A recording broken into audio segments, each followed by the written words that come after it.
दोस्तों, यदि आज आपने मेरे इस वीडियो को क्लिक किया है तो ज़रूर आप अपने जीवन का स्तर बदलने की राह पर हैं।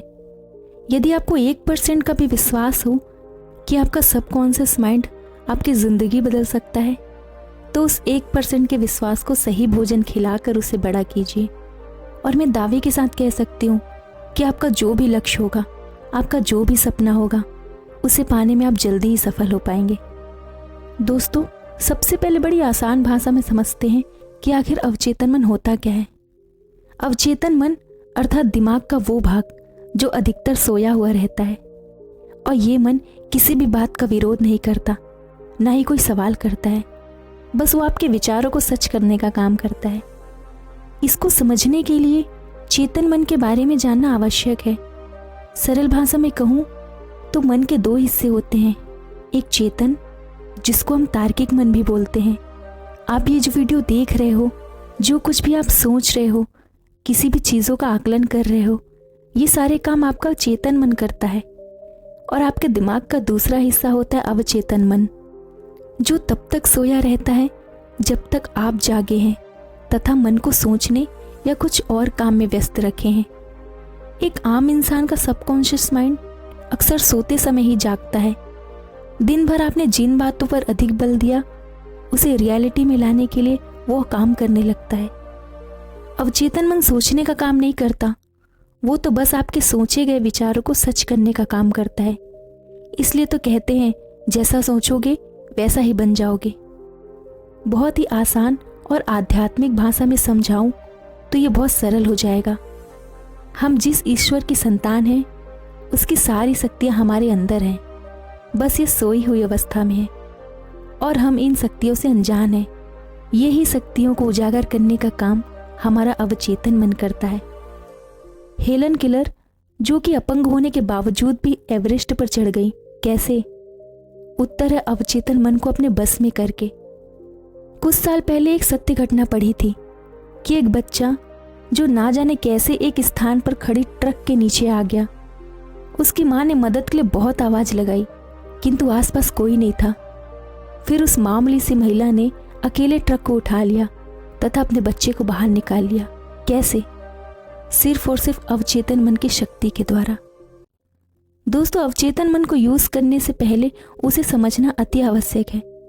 उसकी प्रकृति को समझने के बाद आप अपने लक्ष्य और अपने विचारों को उसकी गहराई में जाने दें। दूसरे शब्दों में, उसे रीप्रोग्राम करें।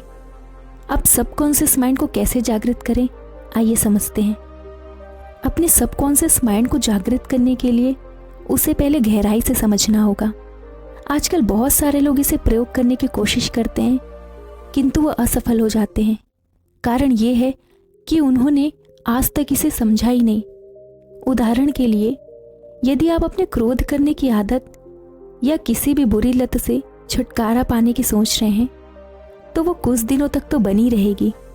अब आपकी ये लत या आपकी ये आदत कुछ दिनों में तो बनी नहीं होगी।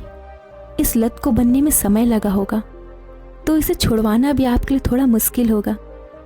इसलिए सबसे पहले अपने मन की गहराई में जाकर देखिए कि आपका सबकॉन्शियस माइंड वो ही काम करता है जिसे आप दबाने की कोशिश करते हैं। इसलिए किसी भी आदत को छुड़ाने के लिए उसे फोर्सफुली दबाने के बजाय किसी दूसरी आदत में तब्दील करें। ज़्यादातर लोग अपने नकारात्मक विचारों से मुक्ति पाना चाहते हैं।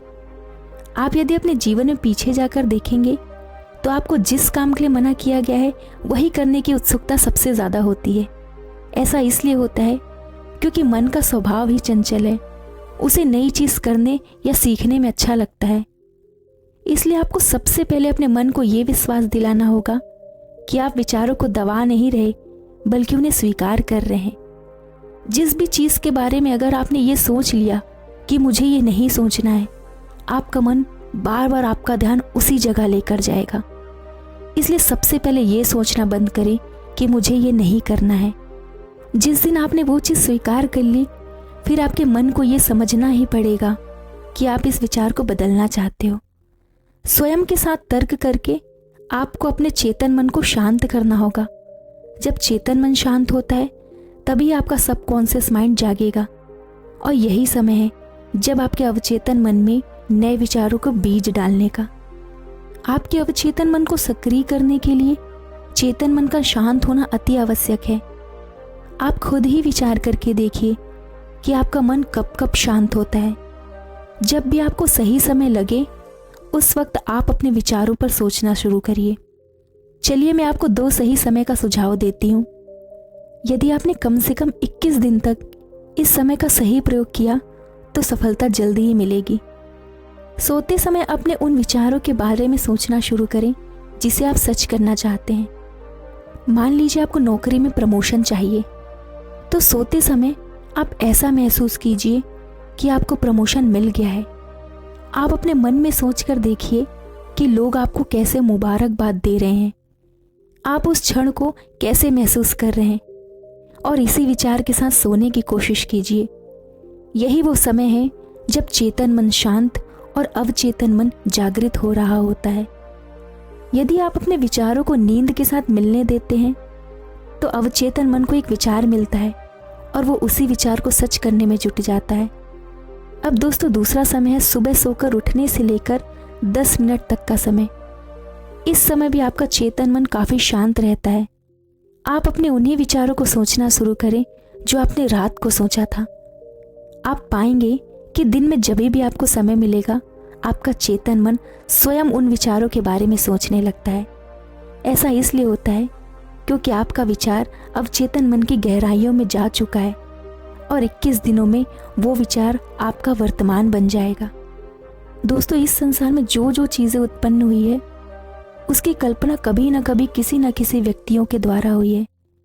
हमें अक्सर सुनने के लिए मिलता है और मुझे ये सुनकर बहुत अफसोस होता है, बल्कि मैं तो कहूँगी ख्याली पुलाव पकाइए, बस किसी को बताने की बजाय उसे सच करने में स्वयं जुट जाइए। वो कहते हैं ना, कल्पना में वो शक्ति है जिस पर मनुष्य जल्दी से विश्वास नहीं कर पाता। अपनी कल्पनाओं का सही प्रयोग कीजिए। इधर उधर की बेकार की बातों की कल्पना में समय और ऊर्जा का प्रयोग ना करें। ये वो अद्भुत शक्ति है जिसे आप अपने जीवन की रूपरेखा बदल सकते हैं। जितनी बारीकी से अपने सपनों की तस्वीर बना सकते हैं बनाइए। उदाहरण के लिए आपको कार लेनी है तो सोचिए कि आपको किस कंपनी की, किस रंग की, कौन से मॉडल की और कितने सीटर कार चाहिए। सब कुछ चित्रण कीजिए।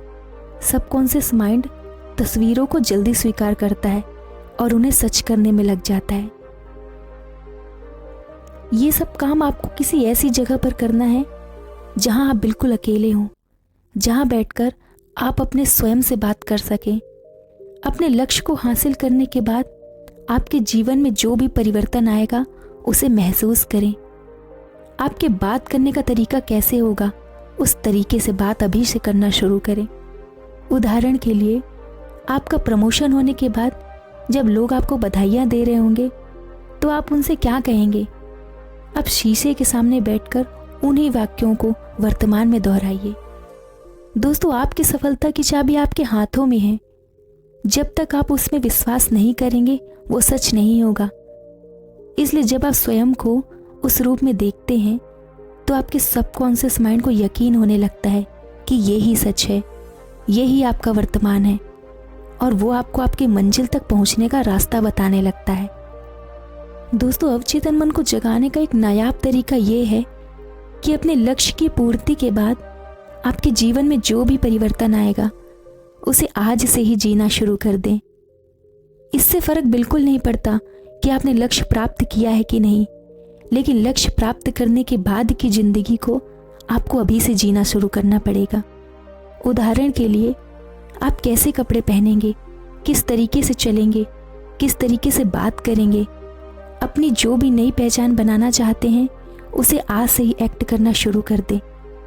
अवचेतन मन सिर्फ एक सिद्धांत पर काम करता है, वो है आप जो करना चाह रहे हैं उसके बारे में आप क्या सोचते हैं। क्या आपको शक है कि ये होगा या नहीं? यकीन मानिए ऐसा होगा। शुरू में हो सकता है आपका चेतन मन तर्क करेगा, आपको कई बहाने दिखाएगा, आपकी स्थिति का बहाना दिखाएगा, आपको लोगों का बहाना दिखाएगा, आपको समाज का बहाना दिखाएगा। किंतु यदि आपकी इच्छा शक्ति इन बहानों से अधिक शक्तिशाली होगी तो आप इन पर ध्यान नहीं देंगे। दोस्तों यदि ऊपर बताए गए तरीकों को आपने अपना लिया तो बहुत जल्दी ही आपका स्वयं में और भविष्य में विश्वास बढ़ता जाएगा। दोस्तों, आज मैं भी इसी पर काम कर रही हूँ। मैंने भी अपने कुछ लक्ष्य निर्धारित किए हैं और मैं भी अपने सबकॉन्शियस माइंड को रीप्रोग्राम करने का काम कर रही हूँ। और उस दिशा में काम करने के बाद मैं ज़रूर आपके साथ अपने एक्सपीरियंस शेयर करूँगी। दोस्तों, आशा करती हूँ कि इस वीडियो में दिखाए गए तरीकों को अपनाकर आप अपने मन को जगाने में सक्षम होंगे। और मुझे विश्वास है कि यदि आपने 21 दिन तक इन तरीकों को अपनाया तो सफलता आपके कदम चूमेगी। अपने अनुभव को हमारे साथ कमेंट करके ज़रूर बताइएगा। धन्यवाद।